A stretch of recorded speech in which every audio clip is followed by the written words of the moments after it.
আসসালামু আলাইকুম আমার দুষ্টু মিষ্টি আপুমনি আর ভাইয়ারা। তোমরা সবাই কেমন আছো? আশা করি আল্লাহর অশেষ রহমতে তোমরা সবাই ভালো আছো। আলহামদুলিল্লাহ, আমিও ভালো আছি।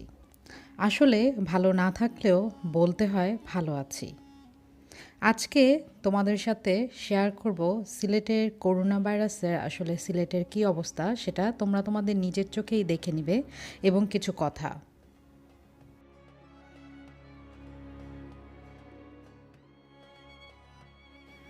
এই যে দেখতে পাচ্ছ, এটা হচ্ছে সিলেট আন্তর্জাতিক বাণিজ্য মেলা।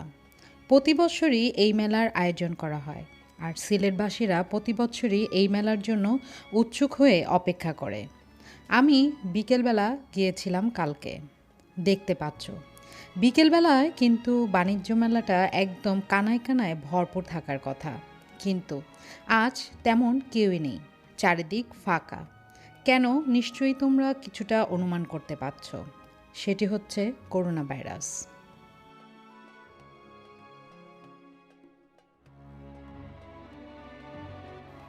সিলেট আন্তর্জাতিক বাণিজ্য মেলা বসেছে 6ই মার্চ, আর এটি এই করোনা ভাইরাস আতঙ্কের কারণে বন্ধ করে দেওয়া হয়েছে।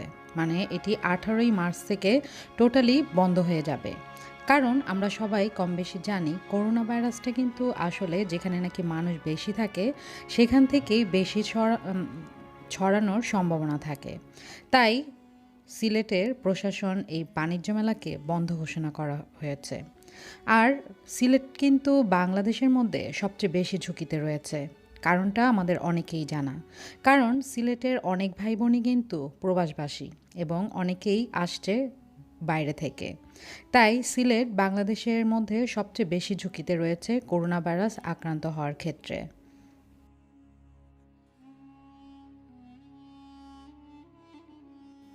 সিলেট আন্তর্জাতিক বাণিজ্য মেলার প্রতিটা স্টলই দেখতে পাচ্ছ তোমরা প্রায় ফাঁকা।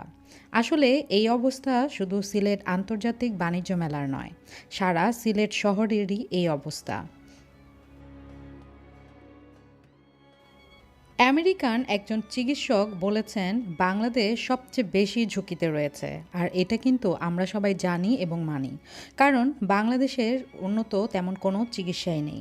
তাই আমার প্রিয় প্রবাসী ভাই বোনদের কাছে একটা অনুরোধ, সেটা হচ্ছে তোমরা যে যেখানে আছো, যে যে দেশে আছো সেই দেশেই নিরাপদে থাকো।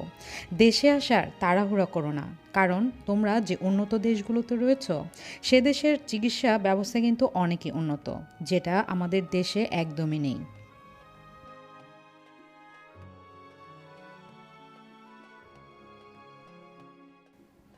করোনা ভাইরাসে আতঙ্কিত না হয়ে হতে হবে আমাদের সচেতন। আমরা যে যে দেশে রয়েছি সেই দেশের সরকারের দেয়া যে নির্দেশগুলো রয়েছে সেগুলো সঠিকভাবে পালন করব, আর সেই সাথে পালন করব ধর্মীয় অনুশাসন। বিশেষ করে ইসলামের কিছু কিছু অনুশাসন রয়েছে, সেগুলো এই মুহূর্তে পালন করা খুবই জরুরি। আমরা চেষ্টা করব বেশি বেশি সৎকা দেওয়ার জন্য, আর আমরা অবশ্যই মনে প্রাণে বিশ্বাস করব করোনা ভাইরাস থেকে আমাদের একমাত্র রক্ষা করার মালিক হচ্ছেন মহান আল্লাহ রাব্বুল আলামিন। কারণ এই করোনা ভাইরাস, এই মহামারী আমাদের ইমানের পরীক্ষাও হতে পারে। তো আমরা চেষ্টা করব আল্লাহর দেয়া এই পরীক্ষাতে পাশ হওয়ার জন্য। কারণ আমরা মুসলমানরা জানি যদি কেউ কোনো মহামারীতে মারা যায় আর সেই ব্যক্তি যদি ঈমানদার হয়, তাহলে তার মৃত্যু একজন শহীদের মৃত্যুর সমান হবে, তাকে সেই সম্মানেই সম্মানিত করা হবে। তাই আমরা আতঙ্কিত না হয়ে হব সচেতন এবং ধর্মীয় সকল অনুশাসন সবসময়ের জন্য মেনে চলব।